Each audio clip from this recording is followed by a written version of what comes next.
For centuries, the Roma were described in Europe as a people without origin, without homeland, and without history. They were portrayed as wanderers who appeared suddenly and inexplicably on the margins of European society. This assumption shaped how they were treated, how they were governed, and how their exclusion was justified. Yet this assumption was false. The historical record tells a very different story. The Roma did not emerge from nowhere. They originated in a specific place, spoke a language with deep historical roots, and followed a long and traceable path into Europe. Understanding that origin is essential because it exposes the foundational myth that Roma marginalization was inevitable or natural. It was not. The Roma were a people shaped by migration, adaptation, and continuity long before they encountered systematic exclusion. Linguistic evidence provides the clearest starting point. The Romani language is not a pidgin nor a recent invention. It is a fully developed Indo-Aryan language with complex grammar, consistent phonology, and a shared core vocabulary across Roma communities spread from Spain to the Balkans. Its structure aligns closely with languages spoken in the Indian subcontinent. Core terms for family, body parts, numbers, and everyday actions show unmistakable connections to Sanskrit-derived languages. These linguistic features cannot be explained by casual borrowing. They indicate deep ancestral roots. Genetic research reinforces this conclusion. Population studies consistently show that Roma groups share ancestry traceable to South Asia, particularly northwestern India. While centuries of migration and intermarriage introduced regional variation, the underlying genetic markers point to a common origin. Linguistics and genetics converge on the same finding. The Roma began as a population that left India and moved westward over many generations. Historical reconstruction suggests that this migration began around the early medieval period, roughly between the 9th and 10th centuries. The reasons for departure are not recorded in a single surviving document, but the broader context is clear. Northern India during this period experienced political fragmentation, military conflict, and shifting power structures. Movement in response to instability was not unusual. What distinguishes the Roma migration is not its cause, but its duration and trajectory. Rather than a single mass exodus, Roma migration unfolded gradually. Groups moved in stages, adapting to new environments while maintaining social cohesion. From the Indian subcontinent, Roma ancestors traveled through Persia, where their language absorbed Persian loanwords. This linguistic layer remains visible today, marking a prolonged period of residence rather than a brief transit. From there, migration continued westward into the Byzantine sphere. By the time Roma groups entered the Byzantine Empire, they were already a distinct community with specialized skills. Byzantine sources from the 11th and 12th centuries describe itinerant artisans, animal handlers, metalworkers, and entertainers whose characteristics align with later Roma populations. These accounts do not depict uprooted or disorganized people. They describe occupational specialists who moved where their labor was needed. Mobility was not a defect. It was a strategy. In pre-modern economies, mobility allowed groups to respond to seasonal demand, political change, and regional opportunity. Roma communities developed livelihoods that benefited from this flexibility. Metalworking, animal trading, military support roles, and performance-based crafts all favored populations that could relocate efficiently. These skills were portable, adaptable, and valuable across borders. As Roma groups moved through the eastern Mediterranean and southeastern Europe, They encountered societies structured very differently from those they would later face in early modern Europe. Feudal systems existed, but centralized bureaucratic states had not yet fully emerged. Borders were porous. Authority was fragmented. In this environment, mobile specialist communities could operate without immediately threatening political order. Early encounters reflect this reality. In several regions, Roma groups were granted safe passage, short-term protection, or limited privileges. Some were associated with religious pilgrimages or military service. Others were tolerated because they fulfilled economic niches that settled populations could not easily fill. These interactions were not always harmonious, but they were not uniformly hostile. This early period matters because it demonstrates a critical point. Roma exclusion was not inherent to their presence. It developed later under different political conditions. The Roma entered Europe at a time when identity was still defined locally rather than nationally.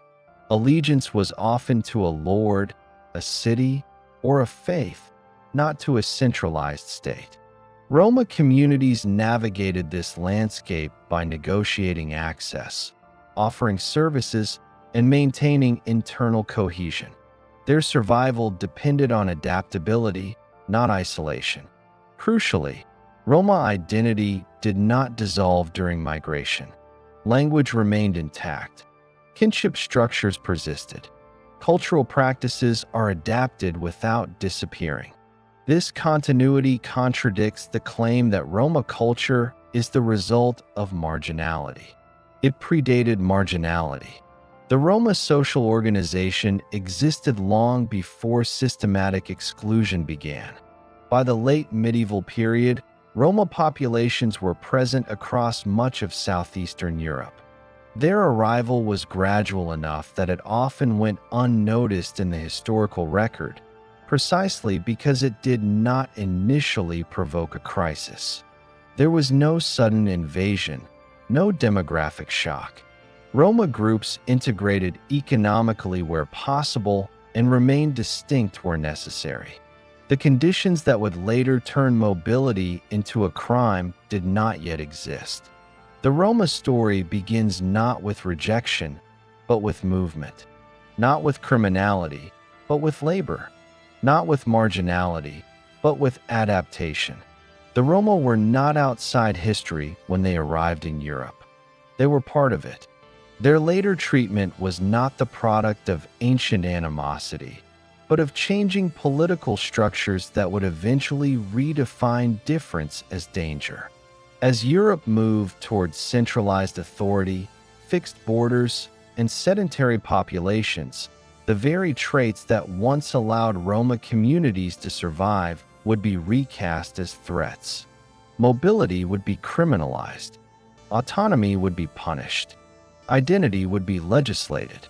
When Roma communities first appeared across southeastern and central Europe in the late medieval period, they did not immediately encounter the uniform hostility that would later define their experience. The Europe they entered was fragmented, decentralized, and economically diverse. Authority was local. Borders were porous. Identity was fluid. In this environment, mobile specialist groups could operate without provoking immediate political suspicion. Early documentary evidence reflects this reality. Records from the Byzantine world and neighboring regions describe itinerant groups whose occupations align closely with those historically associated with Roma communities. These groups were noted for metalworking, animal training, entertainment, military support roles, and other portable skills. Their movement was not random. It followed demand. Where armies gathered, where markets formed, where courts required specialized labor, such groups appeared. This period is critical because it establishes a baseline often erased from popular memory. Roma presence in Europe began under conditions of conditional acceptance, not automatic rejection. Their later persecution was not the continuation of an ancient hostility, but the result of changing political and economic structures. In the Eastern Mediterranean, Roma groups operated within imperial systems that had long managed diversity. The Byzantine Empire, in particular, governed a mosaic of ethnicities, languages, and faiths. While social hierarchies existed, difference itself was not inherently destabilizing. Roma communities could be accommodated so long as they remained economically useful and politically non-threatening. This accommodation was pragmatic rather than egalitarian. Roma were rarely incorporated as equals, but neither were they immediately criminalized. They occupied a recognized, if marginal, position within medieval economies. Their skills were valued precisely because they were specialized and mobile. Their presence was tolerated because it served a purpose. As Roma groups moved further into Europe, similar patterns emerged. In parts of the Balkans, Central Europe, and the Italian peninsula, Roma were granted letters of safe conduct, temporary protection, or permission to reside and work under specific conditions. These documents did not confer full rights, but they acknowledged legitimacy. Roma were treated as identifiable communities with negotiable status, not as outlaws by default. The conditional nature of this acceptance is important. It depended on context. Where labor was needed, Roma were tolerated. Where authority was weak, they could operate with relative autonomy. Where local elites perceived benefit, they were protected. But this acceptance was fragile. It rested on utility, not recognition. Mobility remained central to Roma's survival. Medieval economies were seasonal and uneven. Demand for certain services fluctuated. Roma livelihoods adapted accordingly. This mobility allowed communities to avoid overdependence on any single patron or region.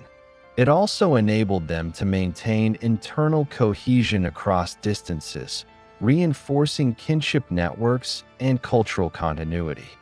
At the same time, mobility made the Roma visible.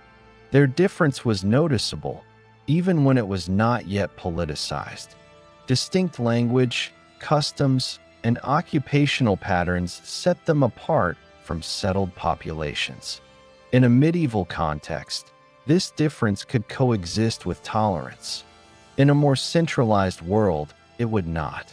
The late medieval period marked the beginning of a profound transformation in European governance. Monarchies expanded. Administrative systems grew more sophisticated. Taxation became more systematic. Control over territory and population increasingly defined state power. These developments did not target the Roma specifically at first, but they altered the conditions under which Roma communities operated. As states sought to fix populations in place, movement became harder to manage. Mobile groups did not fit neatly into tax registers or feudal obligations. They challenged emerging assumptions about order and productivity. What had once been flexibility began to appear as noncompliance. During this transitional phase, attitudes toward Roma began to shift. Tolerance gave way to suspicion. Protection became conditional on assimilation.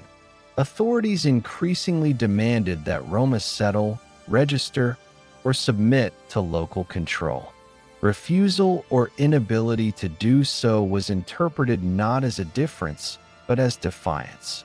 Still, it is crucial to note that this shift was gradual. There was no single decree that transformed Roma from tolerated specialists into enemies of the state. Instead, their position eroded as political priorities changed. Roma communities did not fundamentally alter their way of life during this period. Europe did. The evidence from this era undermines the claim that Roma exclusion was driven by inherent antisocial behavior. Early interactions demonstrate that Roma could coexist within European societies when political structures allowed for diversity. Their skills were integrated into local economies. Their presence was negotiated, not rejected outright. This challenges a common narrative that portrays Roma marginalization as a cultural failure. The historical record suggests the opposite. Roma strategies were effective within medieval systems. They became untenable only when those systems were replaced by more rigid forms of governance. By the end of the 14th century, the conditions that had permitted Roma conditional acceptance were disappearing. Central authority strengthened. Legal uniformity increased. States began to view populations as resources to be fixed, counted, and controlled. In this new framework, mobility itself became a problem to be solved. Roma communities stood at the intersection of this transformation. Their way of life, once adaptive, now conflicted with emerging norms. What had been tolerated as a useful difference was increasingly reframed as disorder. The groundwork for criminalization was being laid. This period is often overlooked because it lacks the overt violence of later centuries. Yet its significance lies precisely in its ambiguity. It reveals that Roma marginalization was not the product of immediate rejection, but of a narrowing political imagination. As Europe redefined what it meant to belong, those who did not fit the new definition were pushed to the margins. The Roma did not fail to integrate into medieval Europe. Medieval Europe ceased to accommodate integration on diverse terms.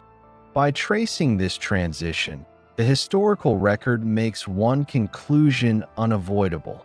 Roma exclusion was not the result of timeless prejudice or cultural incompatibility. It was a response to structural change. When states demanded immobility, uniformity, and control, Roma difference became a liability. The consequences of that redefinition would soon be codified into law. By the 15th century, Europe was undergoing a transformation that would fundamentally alter the fate of the Roma. Political authority was consolidating. Monarchies expanded their reach. Administrative systems grew more sophisticated. States began to define power not only by territory, but by their ability to count, tax, and regulate populations.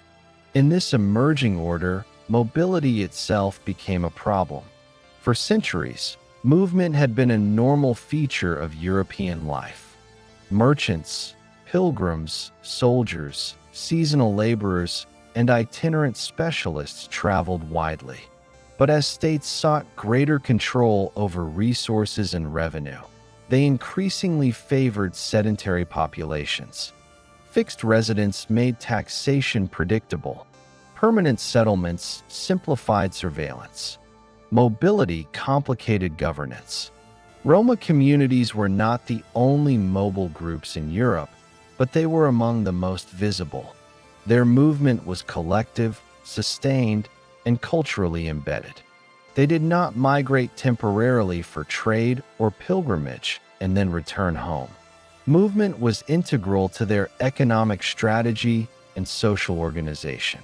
In a political environment that increasingly equated order with immobility, this distinction mattered. The criminalization of Roma life did not begin with accusations of violence or theft. It began with administrative anxiety.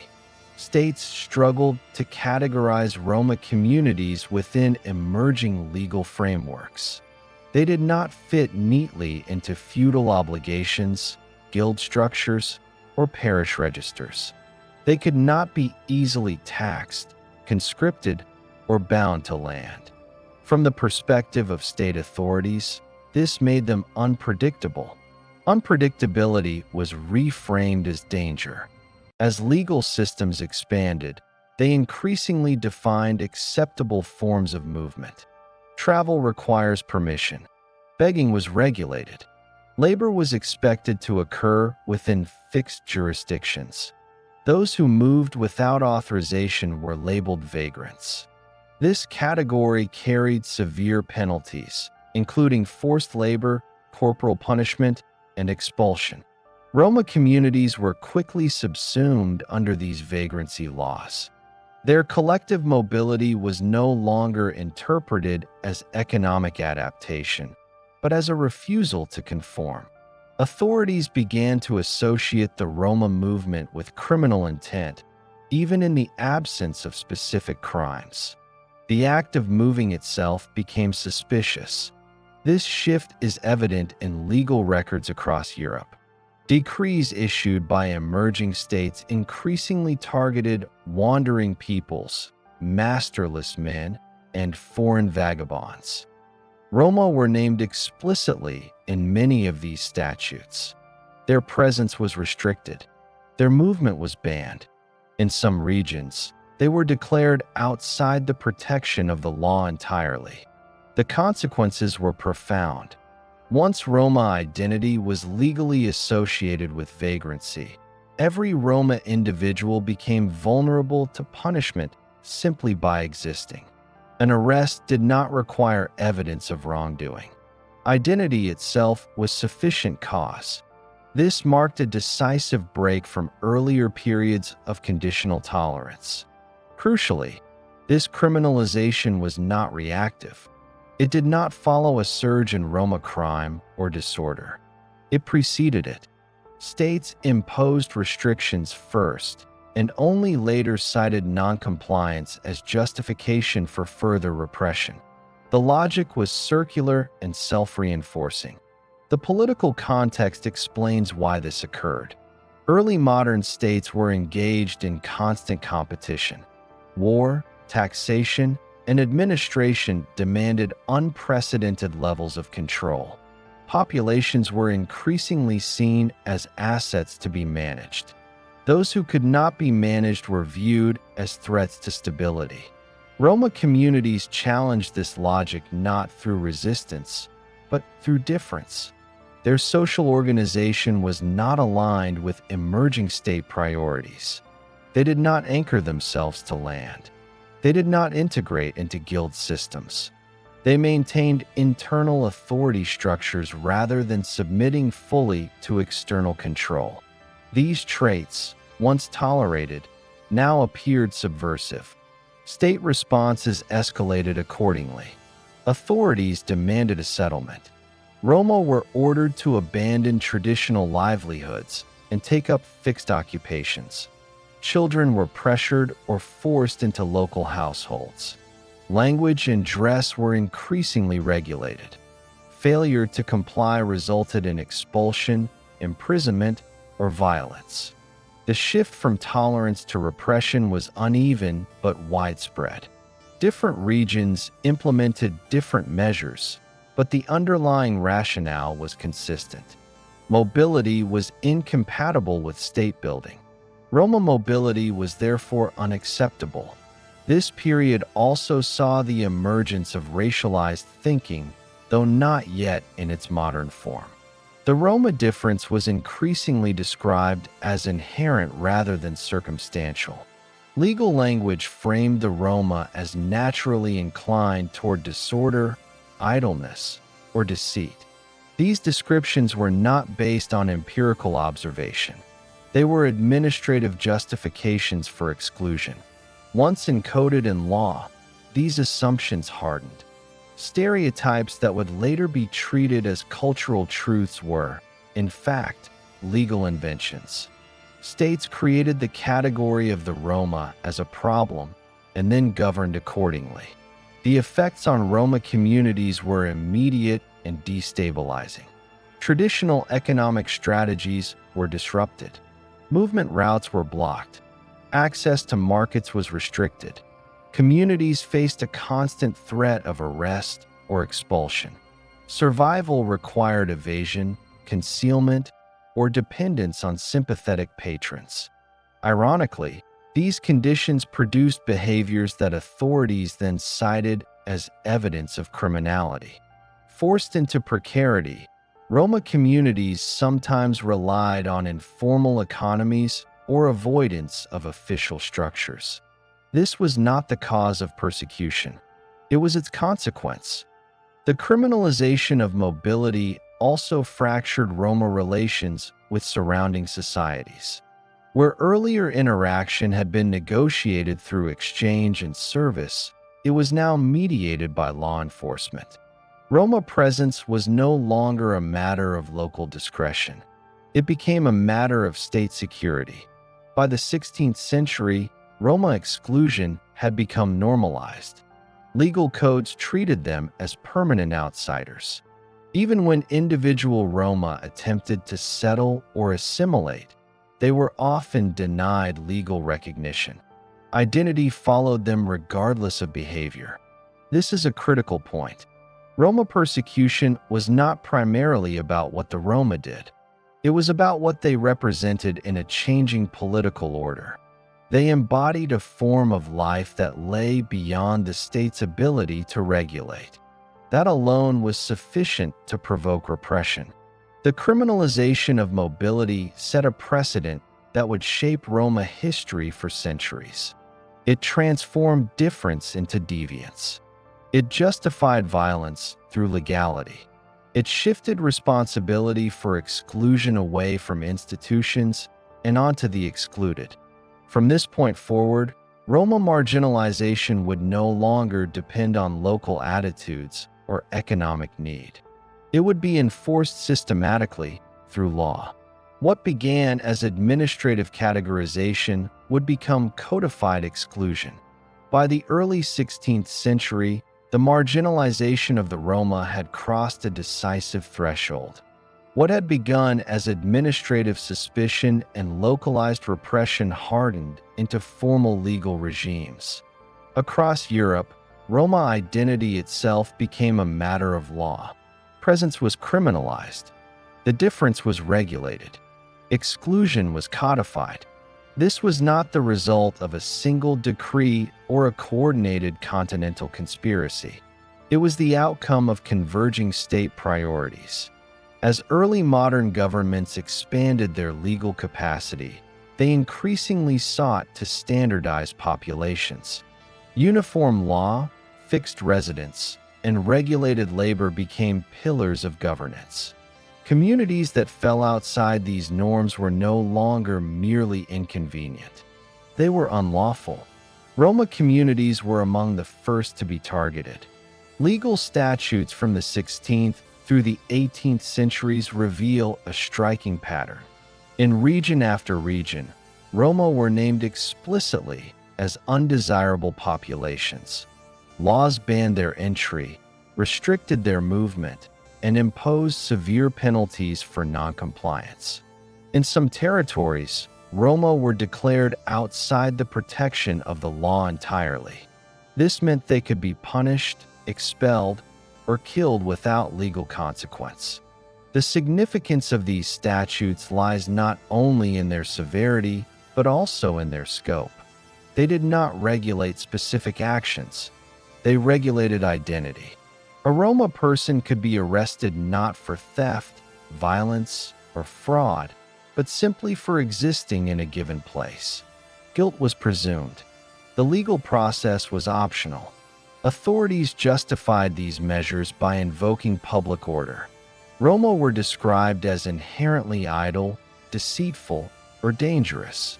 These characterizations were not derived from systematic observation. They were administrative narratives designed to legitimize exclusion. Once embedded in law, they became self-validating. The law defined Roma as criminal and then cited that definition as proof. Forced assimilation accompanied criminalization. States did not merely seek to expel Roma. They sought to erase Roma identity. Settlement mandates ordered the Roma to abandon mobile livelihoods and establish permanent residence under local supervision. Traditional trades were banned or restricted. Language and dress were regulated. Children were removed from families and placed in non-Roma households or institutions. These measures were presented as reform. Authorities framed them as efforts to civilize, Christianize, or modernize a deviant population. In practice, they functioned as instruments of control. Assimilation was not voluntary. It was enforced under threat of punishment. Compliance rarely produced security. Even when Roma attempted to settle, adopt local customs, or abandon traditional livelihoods, legal recognition remained elusive. Laws were often written to exclude Roma categorically, regardless of behavior. Assimilation did not guarantee acceptance. Identity followed individuals despite conformity. The result was a legal trap. Roma communities were punished for mobility, but denied the protections afforded to settled populations. They were ordered to integrate, but barred from meaningful participation. Failure to comply justified repression. Compliance did not end it. This system spread across Europe with remarkable consistency. While specific penalties varied by region, the underlying logic remained the same. The Roma difference was incompatible with the state order. Law existed not to adjudicate conduct, but to eliminate a category of people deemed ungovernable. Violence became normalized under this legal framework. Expulsions displaced entire communities. Forced labor extracted value while denying rights. Public punishments reinforced stigma. The law transformed prejudice into policy and policy into routine practice. These developments had long-term consequences. Legal exclusion disrupted Roma economic strategies, severed trade networks, and eroded autonomy. Communities were pushed into precarity. Survival increasingly required avoidance of authorities, concealment of identity, or reliance on informal economies. These adaptations were then cited as evidence of criminality, reinforcing the cycle. Importantly, this codification of exclusion was not confined to one political system or religious tradition. Catholic and Protestant states alike enacted anti-Roma laws. Monarchies and republics did the same. The consistency of repression across borders indicates that Roma persecution was not the product of isolated intolerance. It was a structural response to state building. By the 18th century, Roma marginalization had been institutionalized. It no longer depended on local hostility or economic competition. It was enforced through statute, administration, and coercion. Roma communities existed in a permanent state of legal vulnerability. This period marks the point at which exclusion became self-sustaining. Laws created marginality. Marginality was used to justify laws. The system reproduced itself across generations, embedding inequality into the foundations of European societies. The consequences would be especially severe in regions where repression took its most extreme form. In Eastern Europe, codified exclusion did not stop at criminalization or forced assimilation. It escalated into hereditary bondage. While anti-Roma laws and forced assimilation shaped Roma life across much of Europe, in Eastern Europe, repression took an even more extreme and enduring form. In the principalities of Wallachia and Moldavia, Roma communities were subjected to hereditary slavery that lasted for nearly 5 centuries. This system was not marginal or incidental. It was legally sanctioned, economically integral, and socially normalized. Its legacy would shape Roma marginalization long after its formal abolition. Roma enslavement in these regions began in the late medieval period and persisted into the mid-19th century. From its inception, it was codified in law. Roma were classified as property, not persons. They could be bought, sold, inherited, and punished at the discretion of their owners. Families were divided. Children were separated from their parents. Legal personhood was denied. Ownership of enslaved Roma was widespread. The state itself owned large numbers, assigning them to public works or military support roles. Orthodox monasteries held others, exploiting their labor for agricultural production, craftwork, and domestic service. Private landowners controlled still more, integrating Roma slavery into state economies. This was not a peripheral institution. It was embedded in the social and economic order of the principalities. The forms of labor imposed on enslaved Roma varied, but exploitation was constant. Many were forced into agricultural work under harsh conditions. Others were compelled to practice crafts such as blacksmithing, metalworking, or animal handling, with all profits accruing to their owners. Some served as domestic servants, subject to constant surveillance and abuse. Movement was restricted. Marriage required permission. Punishment was arbitrary. What distinguished Roma slavery from later systems of racialized bondage elsewhere was not its severity, but its duration and invisibility. It unfolded within a European Christian context that largely ignored or normalized it. For centuries, Roma enslavement attracted little moral scrutiny. It was treated as a natural arrangement rather than a human rights violation. This system entrenched extreme inequality. Enslaved Roma were denied education, property, and legal recourse. Generations were born into bondage with no avenue for escape. Skills were transmitted under coercion. Social stigma hardened as slavery itself became proof of supposed inferiority. The economic consequences were profound.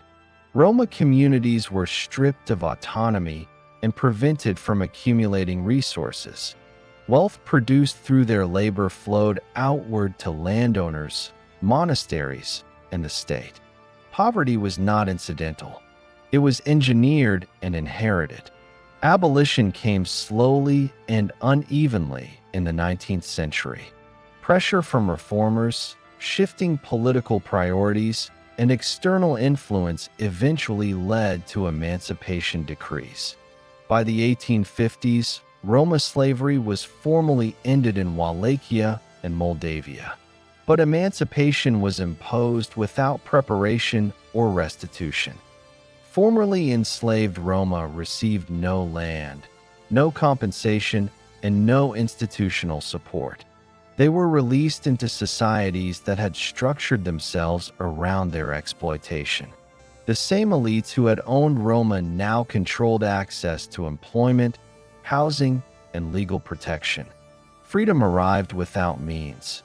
The transition from slavery to nominal freedom did not dismantle the structures that had sustained exclusion. It transformed them. Economic dependence replaced legal ownership. Social stigma replaced chains. The material conditions of life changed little. This legacy reverberated beyond the former principalities. Roma slavery reinforced continental narratives of Roma inferiority. It justified exclusion elsewhere. If Roma could be enslaved for centuries, the logic went, their marginality must be natural. This reasoning inverts cause and effect. Slavery did not result from Roma deficiency. Perceived deficiency was produced by slavery. The scale and duration of Roma enslavement remain underrepresented in European historical memory. Unlike other systems of bondage, it is rarely taught, commemorated, or acknowledged. Yet its impact is undeniable. It created a foundation of dispossession that would shape Roma experiences across Eastern Europe well into the modern era. By the time emancipation arrived, Roma communities were already deeply impoverished, socially isolated, and politically powerless. The conditions were set for marginalization to persist under new legal frameworks. Freedom without integration would prove insufficient. The formal abolition of Roma slavery in Eastern Europe marked a legal turning point, but it did not produce social inclusion. Emancipation dismantled ownership without dismantling the structures that had sustained exclusion for centuries. Roma communities emerged from bondage into societies that had neither prepared for their integration nor accepted their equality. Freedom arrived without rights, resources, or protection. In the Romanian principalities and neighboring regions, emancipation decrees ended legal slavery but provided no material foundation for former slaves. Land reform did not include the Roma. Compensation was not offered. Access to education, skilled employment, and political participation remained closed. The same elites who had benefited from Roma labor retained control over land, markets, and local administration. This omission was not accidental. Emancipation was designed to remove an anachronistic institution, not to transform social hierarchies. Roma were freed as individuals but abandoned as a community. The assumption was that they would simply disappear into the rural poor or assimilate without assistance. Instead, exclusion was reproduced in new forms. Formerly enslaved Roma were often forced into sharecropping, seasonal labor, or informal trades under exploitative conditions. Lacking land or capital, they depended on the same social networks that had once enslaved them. Legal equality existed on paper, but access to justice did not. Courts, local councils, and employers routinely discriminated against Roma, often with impunity. Elsewhere in Europe, similar patterns emerged. States that had criminalized Roma mobility in earlier centuries now shifted toward selective incorporation. Settlement was encouraged or imposed. Traditional livelihoods were restricted. Roma were expected to adopt sedentary labor in agriculture or low-status urban trades. Failure to do so was framed as a moral deficiency rather than a structural constraint. This period coincided with the rise of modern nationalism. States increasingly defined citizenship through language, culture, and loyalty to the nation. Roma communities, with trans-regional ties and distinct cultural practices, were positioned as outsiders to the national project. Assimilation was demanded, but recognition was withheld. Educational systems reinforced this exclusion. Roma children were often denied access to schooling or placed in segregated environments. Illiteracy, produced by exclusion, was then cited as evidence of incapacity. The cycle was self-sustaining. Legal frameworks further entrenched inequality. Vagrancy laws persisted. Police surveillance intensified. Roma communities were subjected to registration, monitoring, and special regulations. These measures were justified as public order initiatives, but their effect was to mark Roma as a population apart. Importantly, Roma marginalization during this period was not confined to any single political system. Monarchies and republics alike reproduced it. Industrialization did not absorb Roma labor on equal terms. Urbanization did not dissolve stigma. Modernity did not correct exclusion. It reorganized it. The late 19th and early 20th centuries also witnessed the emergence of new intellectual frameworks that would further entrench Roma marginalization. As social science and anthropology gained influence, Roma difference was increasingly interpreted through the lens of heredity rather than history. Poverty and exclusion were redefined as biological traits. This shift set the stage for a more dangerous form of persecution. Once a difference was framed as immutable, integration was no longer the goal. Control became the priority. Emancipation without integration thus proved to be a hollow victory. It ended legal bondage but preserved social hierarchy. It replaced chains with precarity. Roma communities entered the modern era carrying the cumulative weight of centuries of exclusion, now reinforced by emerging scientific and nationalist ideologies.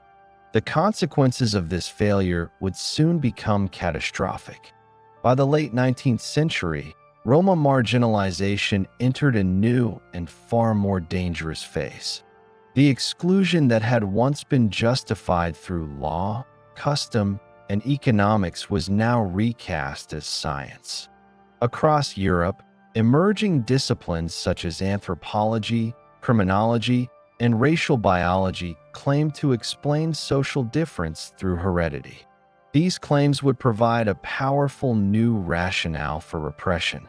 Roma communities were central targets of this shift.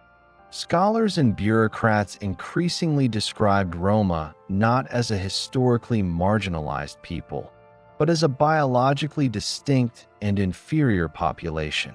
Poverty, itinerancy, and social exclusion were no longer understood as the outcomes of policy and history. They were reframed as innate traits.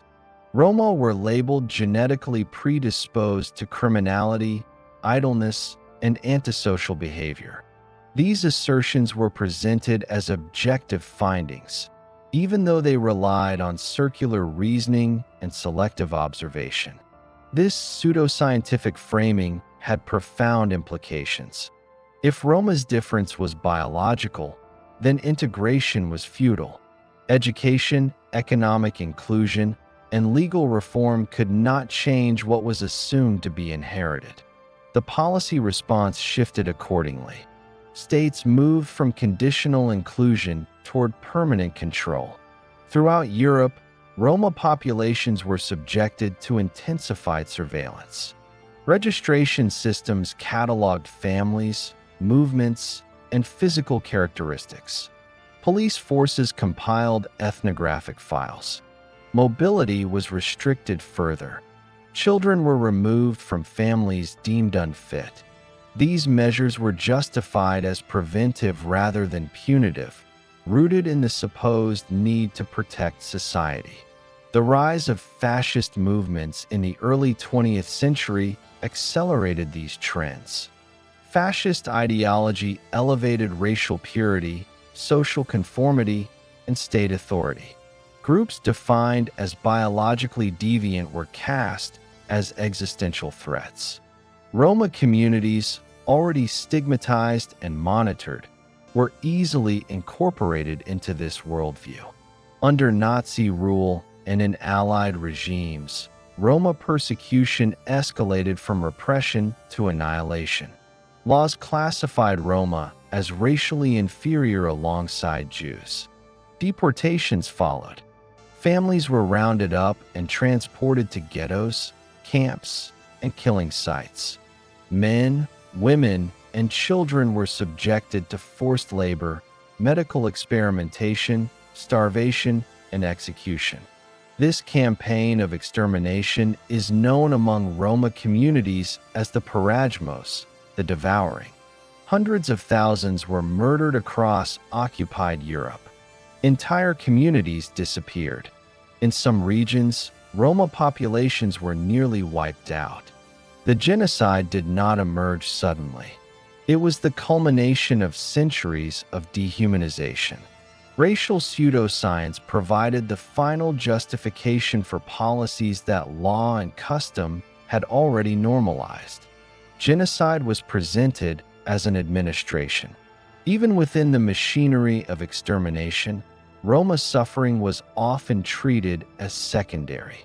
In camps, they were segregated, denied resources, and subjected to particular brutality.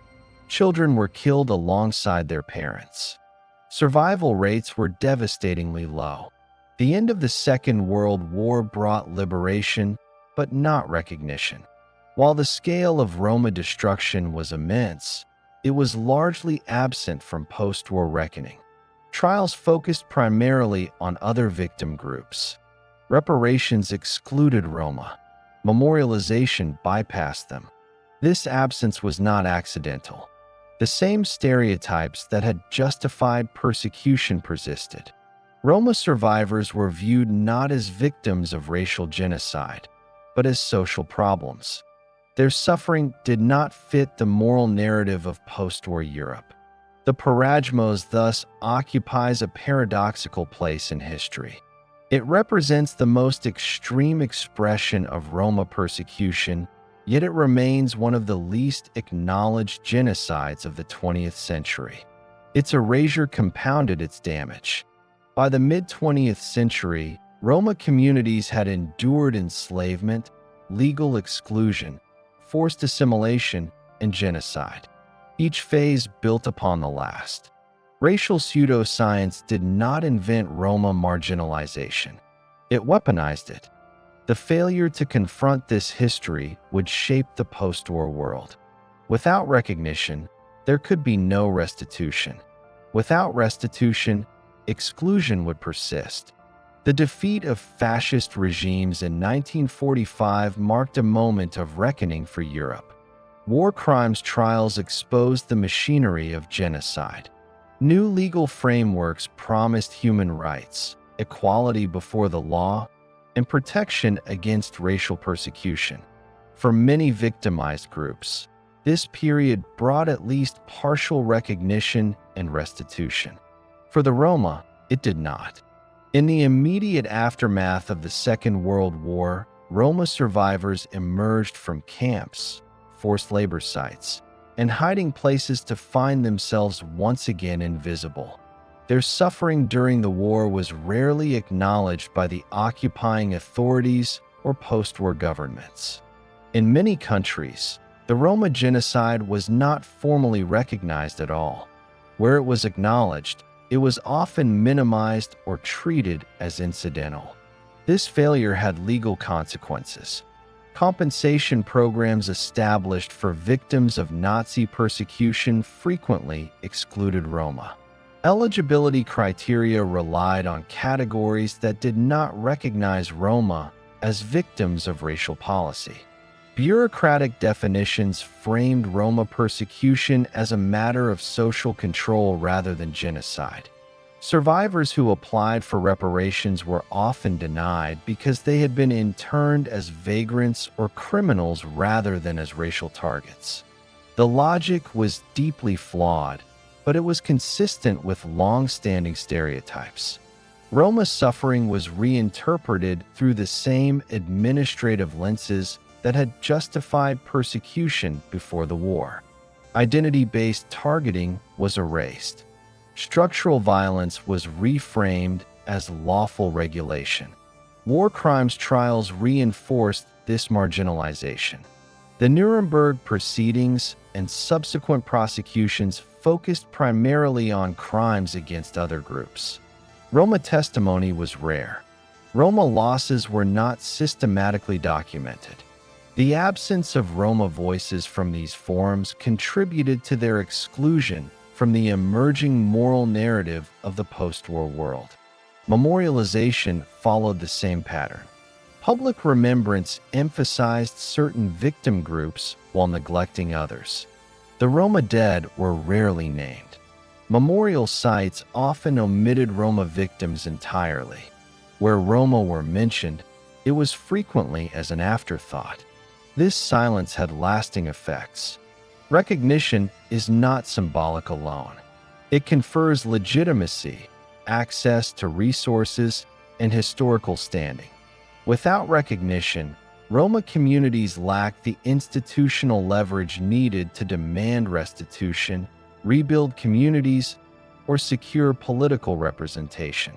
The post-war settlement moved forward without them. At the same time, Roma faced immediate material hardship.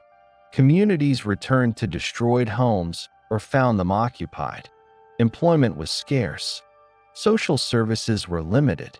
Discrimination persisted in housing, education, and labor markets. The trauma of genocide compounded pre-existing poverty and exclusion. Governments responded not with inclusion, but with control. Rather than addressing the causes of Roma marginalization, authorities treated Roma as a social problem to be managed. Surveillance continued. Mobility remained restricted. Roma settlements were targeted for regulation or removal. The failure to confront the Roma genocide also shaped public memory. Without official acknowledgement, denial and ignorance flourished. The Parajmos remained absent from textbooks, museums, and national narratives. This absence allowed older prejudices to survive unchallenged. The post-war period is often portrayed as a clean break from the violence of the past. For the Roma, it was not. Legal frameworks changed, but attitudes endured. Institutions that had persecuted Roma before the war were often staffed by the same officials afterward. Accountability was limited. This continuity reveals a central truth. Justice requires recognition. Without it, persecution can be forgotten without being undone. The Roma experienced liberation without acknowledgement, survival without restitution, and peace without security.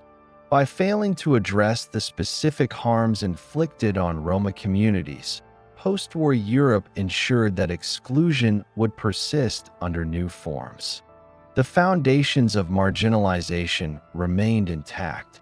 As the continent moved into the Cold War era, Roma populations would once again become subjects of state policy rather than participants in society. The ideology would change. The outcome would not. In the aftermath of the Second World War, much of Eastern and Central Europe fell under socialist rule. These regimes promised equality, social justice, and the elimination of class-based oppression. For populations long excluded from economic and political life, the new order appeared to offer a break with the past. For the Roma, it did not. Communist governments rejected racial hierarchy in principle, but they did not recognize Roma as a distinct people with a history of persecution. Instead, Roma were defined as a backward social category to be modernized. The difference was framed as a deficiency. Integration meant conformity. One of the first targets of socialist policy was Roma mobility. Nomadism was declared incompatible with planned economies and centralized administration. Laws banned itinerant life outright. Roma communities were forcibly settled, often relocated to the outskirts of towns or into poorly constructed housing projects. These measures were implemented without consultation and enforced through police action. Employment became compulsory.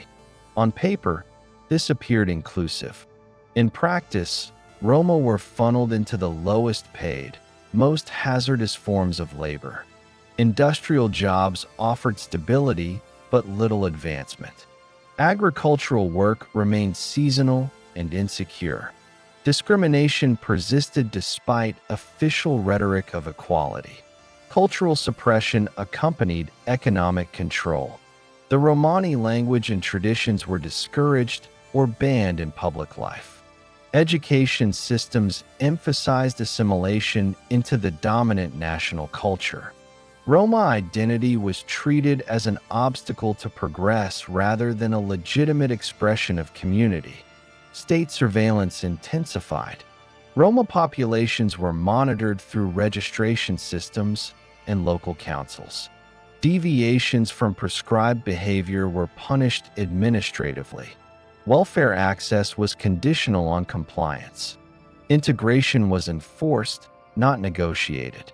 These policies did produce limited material improvements for some Roma, particularly in access to housing, healthcare, and employment, compared to the immediate post-war years. But these gains came at the cost of autonomy. Roma communities were not empowered. They were managed. Crucially, socialist regimes did not address the historical roots of Roma marginalization. Slavery, genocide, and legal exclusion were not acknowledged.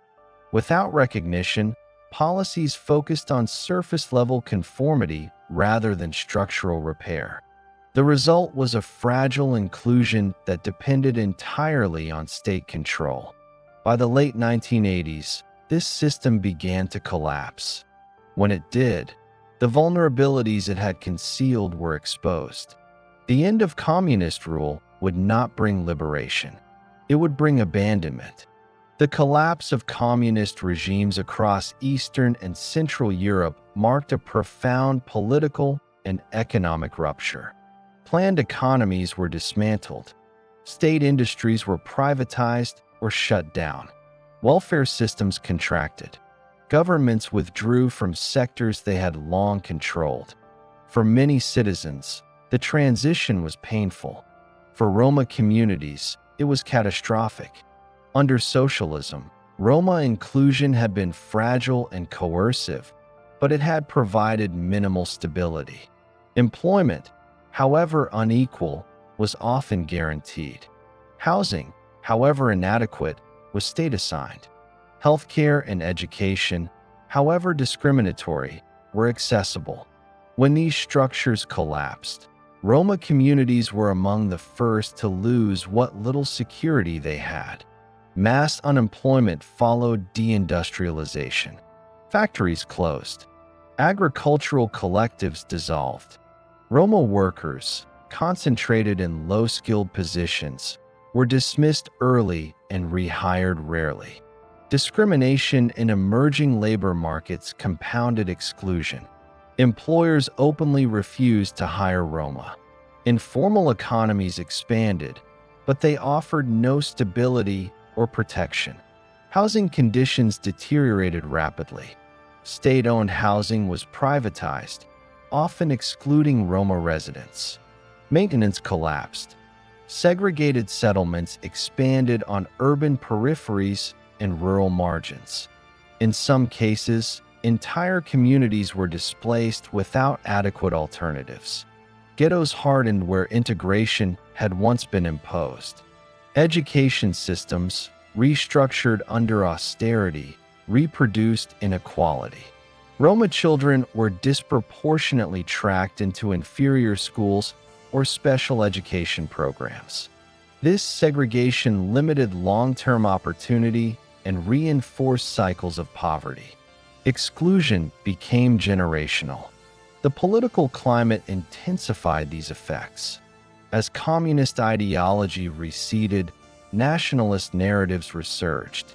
Roma communities became convenient scapegoats in societies struggling with economic insecurity.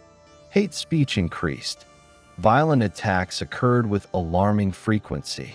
Law enforcement responses were often inadequate or biased.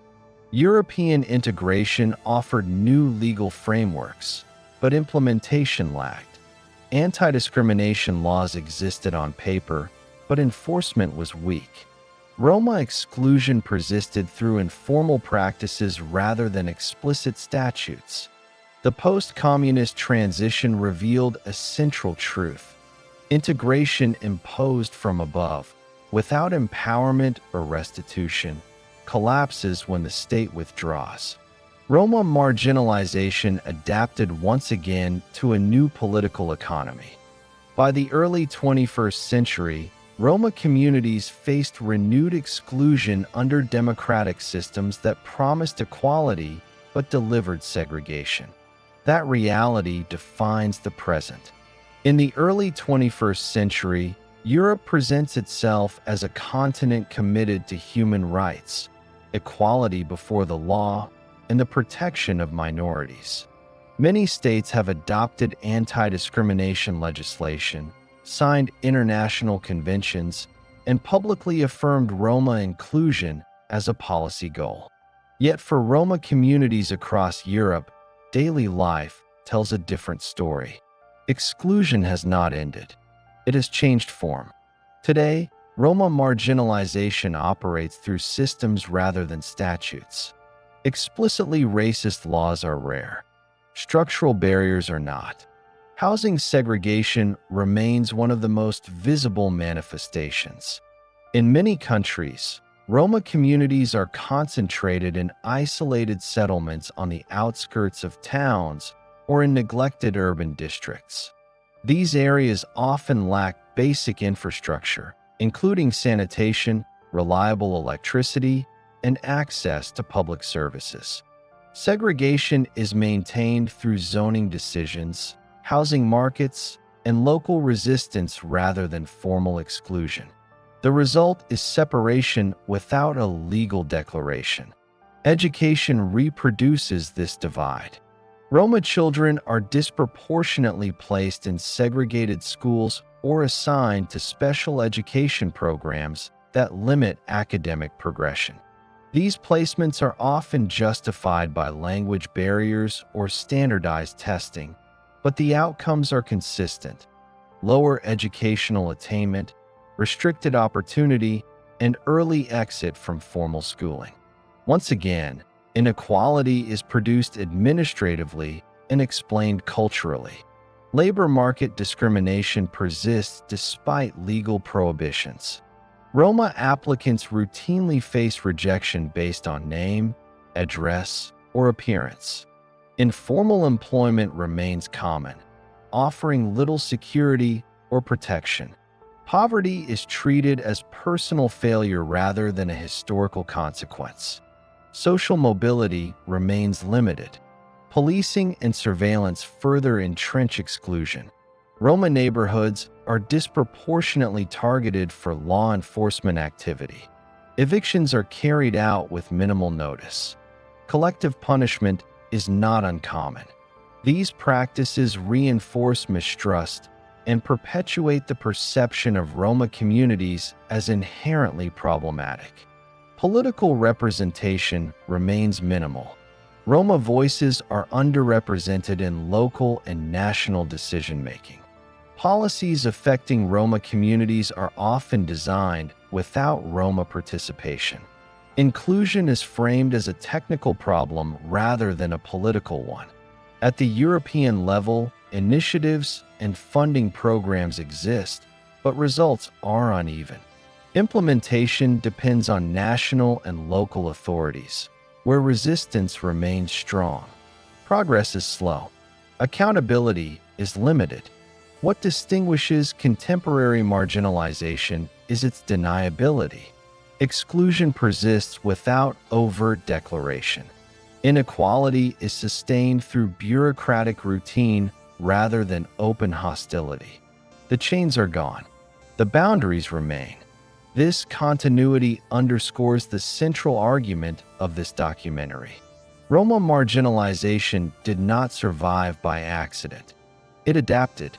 Across more than a millennium of European history, the position of the Roma has been shaped less by cultural choice than by structural force. From their origins in the Indian subcontinent to their present-day marginalization, the pattern is consistent. Roma exclusion did not emerge spontaneously, nor did it result from an inability to integrate. It was produced, reinforced, and maintained by institutions over time.